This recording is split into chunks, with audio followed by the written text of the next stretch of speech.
கிறிஸ்துவுக்குள் அன்பானவர்களே, உங்கள் அனைவருக்கும் ஆண்டவராகிய இயேசு கிறிஸ்துவின் திருப்பெயரிலே நல்வாழ்த்துக்களை பகிர்ந்து கொள்கிறேன். வருகின்ற மே மாதம் 25ஆம் தேதி திங்கட்கிழமை ஈரோடு சேலம் திருமண்டலத்தின் 2வது பேராயர் தேர்தல் நடைபெறுகிறது.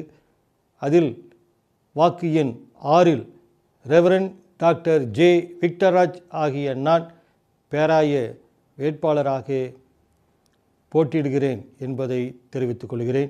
தங்களுடைய மேலான வாக்குகளை எண் 6இல் பதிவு செய்யும்படி அன்புடன் கேட்டுக்கொள்கிறேன். ஊழியத்தின் பாதையிலே எதிர்கால தரிசன திட்டங்கள். ஆயர் திருப்பணி.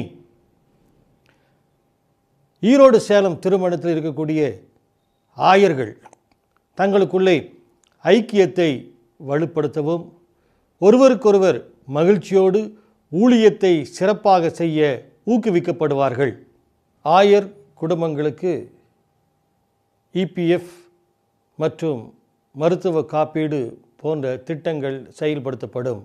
மேலும் ஆயர்கள் எம்டிஹெச், டாக்டரேட் போன்ற உயர்கல்வி படிப்பதற்கான வாய்ப்புகள் கொடுக்கப்படும்.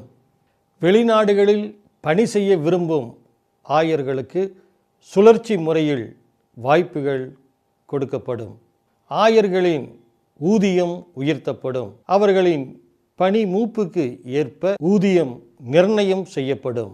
ஆயர் பணியில் இருக்கும்போது உடல் நலக்குறைவு ஏற்பட்டாலோ அல்லது வேறு ஏதாவது காரணங்களினாலே பணி செய்ய முடியாத நிலை இருந்தால் அந்த ஆயர் குடும்பத்திலே ஒருவருக்கு வேலை வாய்ப்பு கொடுக்கப்படும். வாலிபர்கள் குருத்துவ பயிற்சி பெறுவதற்காக திருமண்டல அளவில் ஊக்குவிக்கப்படுவார்கள். ஒவ்வொரு திருச்சபையிலும் இதற்காக முறையான அறிவிப்புகள் கொடுக்கப்படும். ஊழியத்திற்காக நம்முடைய வாலிப பிள்ளைகள் உற்சாகப்படுத்தப்படுவார்கள். ஆயரின் இறப்புக்கு பிறகு ஆயரம்மா மற்றும் அவர்களுடைய பிள்ளைகளின் நலன் பேணி காக்கப்படும் என்பதை தெரிவித்துக் கொள்கிறேன்.